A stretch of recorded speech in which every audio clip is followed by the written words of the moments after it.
Teki ukrabasi ano sheng, masa pemba ano sheng, begadoti ano sheng na tampum fui ala. Welkom bij Huisartsenspoedpost Paramaribo. De plek voor kwalitatieve, goede huisartsenzorg in de avond, weekend en nachturen. Onze bekwame artsen en laboranten staan dag en nacht klaar voor al uw zorgen. Door middel van telefonische triage kunnen onze artsen uw bezoek aan onze post voorbereiden. Bij hoge spoed rijden wij zelf naar u toe. Huisartsenspoedpost Paramaribo. Uw zorg is onze zorg. Suriname, yeah, yeah, yeah. Some sea, some star. Maar je blijft Suriname. Misa fetigi mama sranang. Was de eer van de vader, vaderland. Suriname is mijn vaderland, yeah. Vaderland. Believe, believe, believe.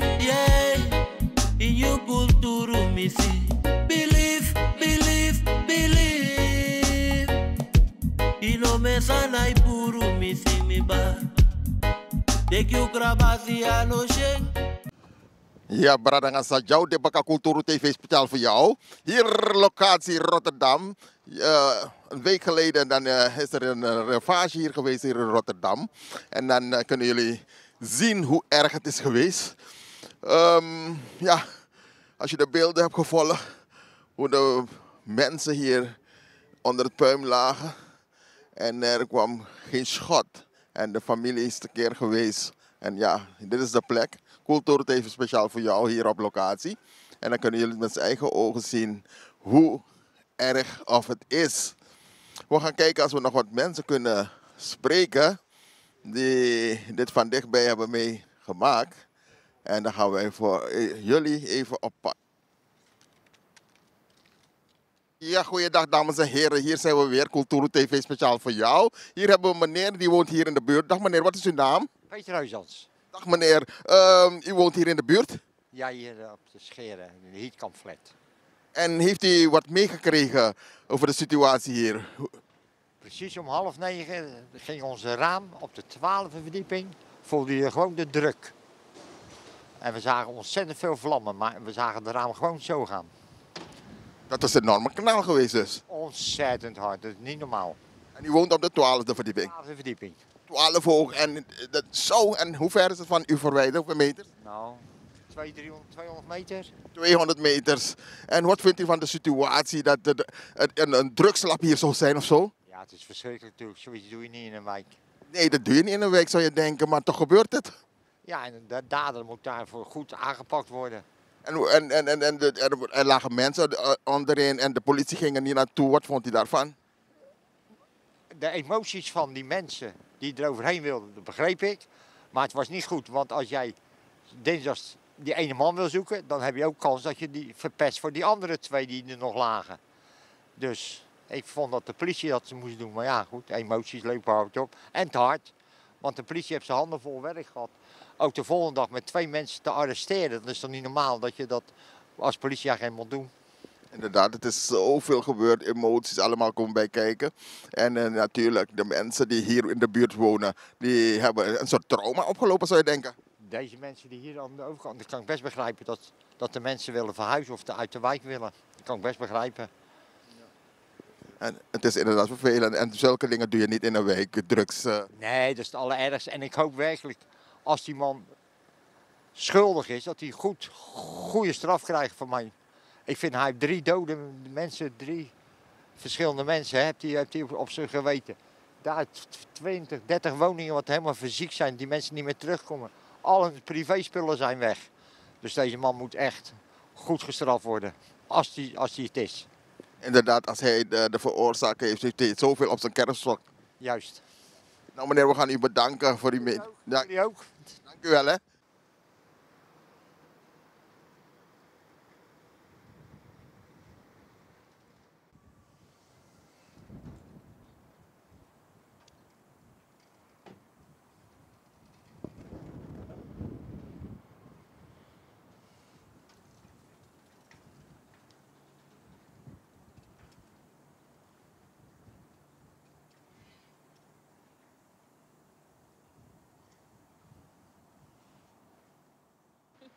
En hier zie je een paar mensen die gaan een bloemetje leggen. En natuurlijk, het is altijd vreselijk. En ook die mevrouw brengt een bloemetje. Dan, ja, zielig hè, om te zien. Maar toch, je ziet dat mensen leven mee met de situatie hier. En natuurlijk hopen we dat ja, de schuldigen, natuurlijk, als het zo mag zijn, dat ze hun straf krijgen. Mevrouw, mag u wat vragen? Oh, please, ik praat Engels. Oké. Goeiedag mevrouw. Jullie kunnen een bloemetje komen leggen hier. Heeft u het meegekregen? Hoe was u erbij? Heeft u iets gezien? Niks gezien. Ja, straks was allemaal brandweer en politie en van de overkant. Gewoon overkant, ja. Van de overkant. Jullie zijn een bloemetje komen leggen. Nou, dankjewel. En ja, bedankt. Ja?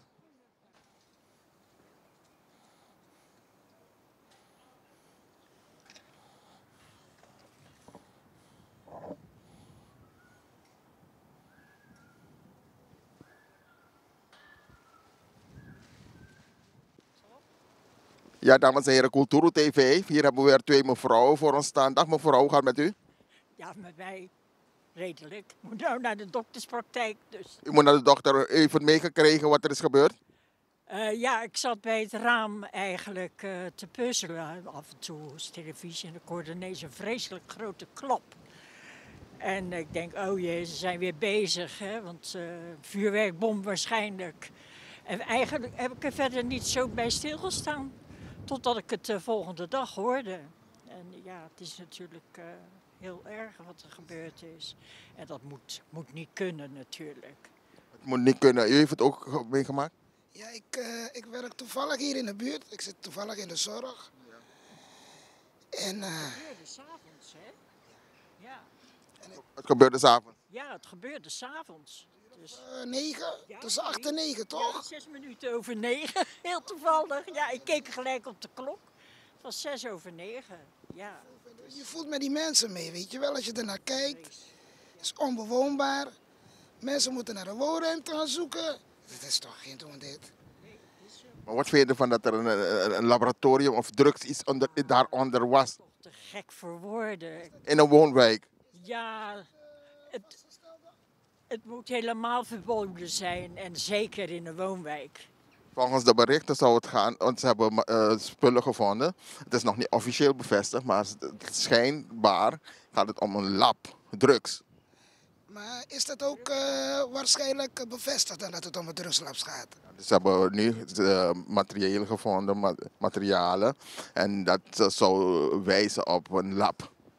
Ja. Heeft u dat meegekregen? Ja, dat heb ik meegekregen, ja. Dat een lab was. Rutte was ook nog eventjes hier, hè. Dus Gisteren was Rutte hier? ja, die heeft nog wat gezegd. En daarom... Sloeg ergens, ja, nergens op. Dat druklab, ja, dat tolereer je hier niet. Ja, waar dan? Waar moeten ze dan... Dat moet helemaal niet kunnen, natuurlijk. Midden in de wijk. Dat is toch geen doen met al die kinderen hier midden in de wijk? Dat is gevaarlijk. Dat is heel gevaarlijk. Je ziet dat 3 mensen zijn overleden. Ja, ik vind, ze houden tegenwoordig geen rekening met jullie. Ja. Rollatorhouders, oude mensen die hier wonen, kinderen die hier wonen. Ja, en wie zijn er dan eigenlijk overleden? Hè? Zijn dat degenen die drugslab hebben of de bewoners? Dat is nog de vraag. Ik weet eigenlijk dat... Ja. Ja, de persoon die het pand heeft verhuurd, daar zijn ze ook nu mee bezig om te kijken. Want jij bent de verhuurder, je moet weten wat ook daar een beetje gebeurt. Eigenlijk wel. Ik moet er vandoor. Nou, dank u wel voor het gesprek. Dank jullie, hè. Nou, bedankt. Dames en heren, Kulturu TV speciaal voor jou. En ook hier hebben we meneer vanuit de buurt. Zoals gezegd, jongsleden, ramp hier in de buurt. Meneer, wat is uw naam? Ik heet Amit. Amit, welkom bij Kulturu TV. U bent van de buurt? Ja, klopt. En wat heeft u zoal meegemaakt hier? Ja, vorige week rond 20:30 een zware explosie. Ja, we waren ook thuis, dus de ramen begonnen te trillen alles. Dus ja. En hoe ver woon je van het rampgebied? Hierachter, zeg maar, een straat hierachter. Een straat hierachter en je voelde het trillen of wat? Harde kanaal? Ja, een hele harde knal, ja. En de mensen zijn hier bezig geweest, want er lagen mensen een paar dagen onder het puin, zeg maar. En de familie kon de lijken niet ophalen. Wat vind je daarvan? Ja, verschrikkelijk natuurlijk, hè. Ja, zeker. Het is, ja. Het is erg, ja. Het is erg allemaal. Ja, en Rutte is hier gisteren geweest. Heb je ook wat meegekregen? Ik hoorde het hier uit de buurt dat Rutte is gekomen op de school hierachter hier. Op de school. En oké, je woont in de buurt. En ik heb me laten vertellen dat er een drugslab hier is. Voor hetzelfde geld was het bij jou. Wat vind je ervan dat mensen met drugs weer bezig zijn? Ja, levensgevaarlijk natuurlijk. Levensgevallen zijn mensen overleden. Ja, klopt. Ja, tuurlijk. Oké, het is inderdaad gevaarlijk. Je komt ook uit Suriname? Ja, mijn ouders komen uit Suriname. Ik weet het niet. Jij zelf niet. Nou, dank dat je... Kijk eens vaker naar Cultuur TV. Ja. Oh, je kijkt wel eens naar Cultuur TV? Ja. Fantastisch. Wil je nog iemand de groeten doen? Ja, mijn vrouw. Je vrouw, oké. We doen de vrouw de groeten. Ja, dat is goed. Oké, dankjewel. Oké, dag. Ja, mensen, Cultuurtelevisie speciaal voor jou. Ook hier hebben we mevrouw. Dag mevrouw, wat is uw naam? Ellen. Dag Ellen, welkom bij Cultuur TV. Er is een ramp hier gebeurd. Wat vindt u ervan? Ja, verschrikkelijk. Dat het zomaar midden in de wijk, dat de knal alleen al die je hoorde, dat was verschrikkelijk. Maar dat het midden in de wijk gebeurt, dat moet niet. Nee, dat moet absoluut niet. En natuurlijk, de mensen hebben, zoals ik me heb laten vertellen, mensen hebben aan de bel getrokken en er werd niets gedaan. Is er verteld? Is verteld, ja.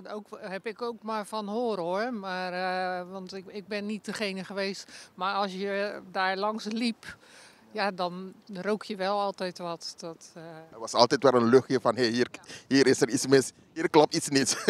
En wat vindt u ervan? De mensen lagen daar onder het puin en ze konden niet opgehaald worden. Hoe kijkt u daar tegenaan? Ja, daar kijk ik zo tegenaan van... er was natuurlijk wel gevaar voor eigen leven als je daar wil gaan zoeken terwijl alles nog op instorten stond.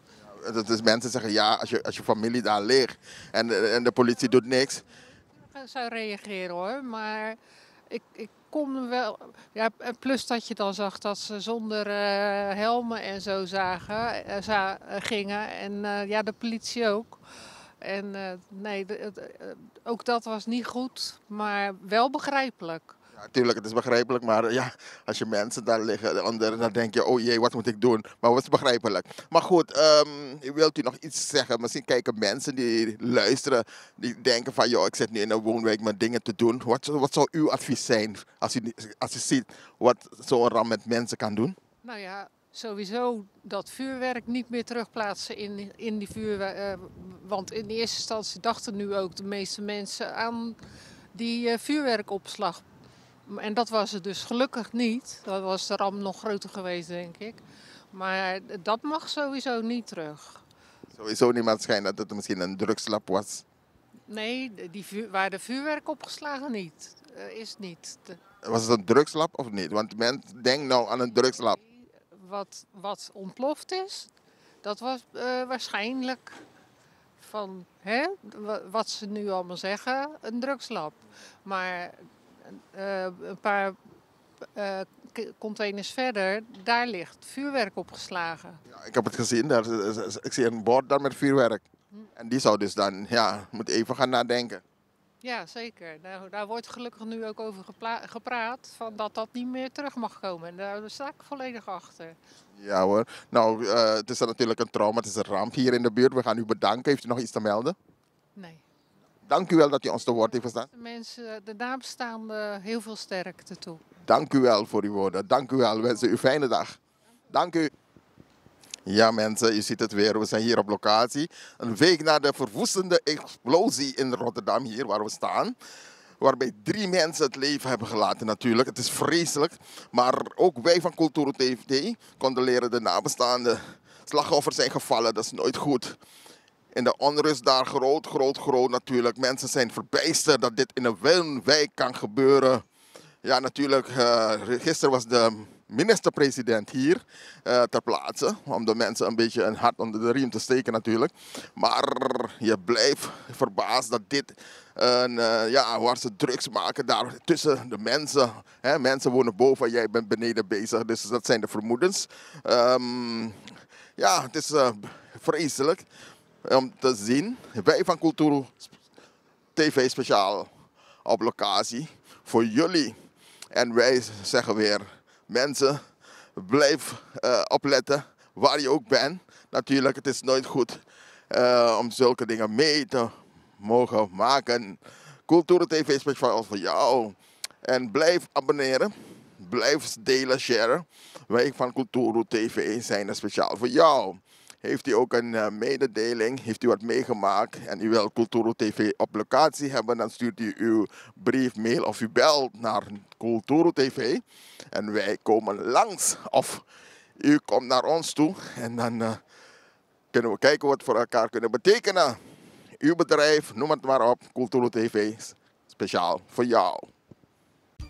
Stichting Ontdek je Plek organiseert een Valentijn-busreis van Amsterdam naar Aken in Duitsland voor €25 per persoon. Ben je gedupeerde van de kindertoeslagaffaire is dat €15 per persoon. Iedereen krijgt een gratis lunchbox. Aanmelden kan door de QR-code te scannen. Voor meer info WhatsApp naar 06 87 78 6333 of 06 87 48 3695. Let wel, vol is vol. No horno blo, tambri binu srefi. Una de westra namang. Vaderland, Suriname is je vaderland.